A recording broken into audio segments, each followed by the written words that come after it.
So today we've come down to Tankerton, which is somewhere near Whitstable, and we've come down here for no special reason really, other than it's not absolutely pissing down with rain, which it has been for most of the week. In fact, if anything, it's quite pleasant. Bit of sunshine, although it is absolutely freezing. It's colder than Priti Patel's heart. It's not actually my joke. Somebody said something similar on Have I Got News For You last night. There's not a lot to do when you come to Tankerton, apart from have a little walk along the seaside. The beach is, as with most beaches in Kent, just made of cobbles.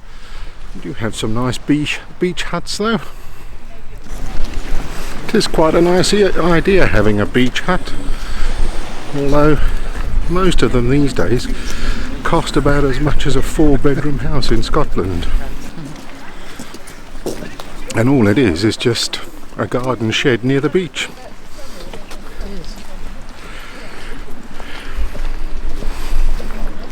I wonder what would happen if you just erected a garden shed on the beach. I wonder how long it would take before the council told you come take it down. 3 minutes. Because everybody has to be up in arms. Yes, the people who paid £60,000 to £70,000 for their beach huts would be absolutely beside themselves with anger. Mainly because they hadn't thought of it. One of the other problems with owning a beach hut is it's made of wood and it's near the sea.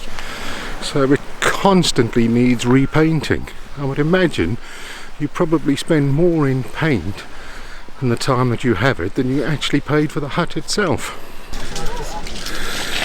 And being the middle of winter, everything is shut. Still, there's 14 million people have come down here. We've been walking for about 5 minutes and we've seen it all. We've been from one end of Whitstable to the other via Tankerton. Of course, one of the other reasons that everything is shut is because we're in Tier 3, which is exactly the same as lockdown, except you can go shopping.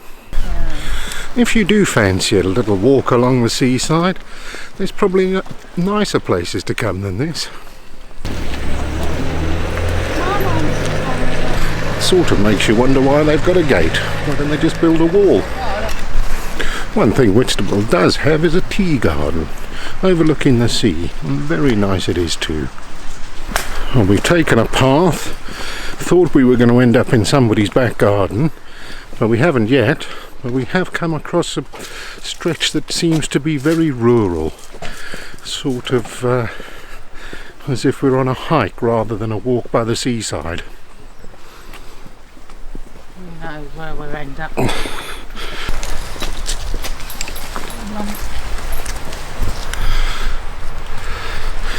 So, the decision is to step or not to step.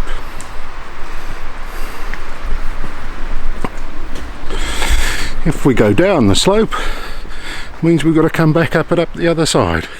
So we've decided we'll go up the steps. What you do have at Whitstable is some cannons and some sort of mast.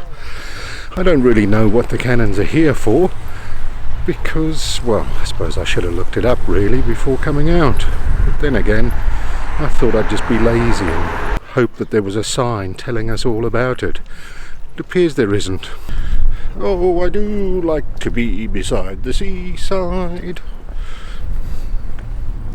Do. And there we are. That's the end of our little walk around Tankerton and Whitstable. And we've had a nice little walk out. One of the nicest things about our trip to Tankerton was that we got to drive here in the Volvo.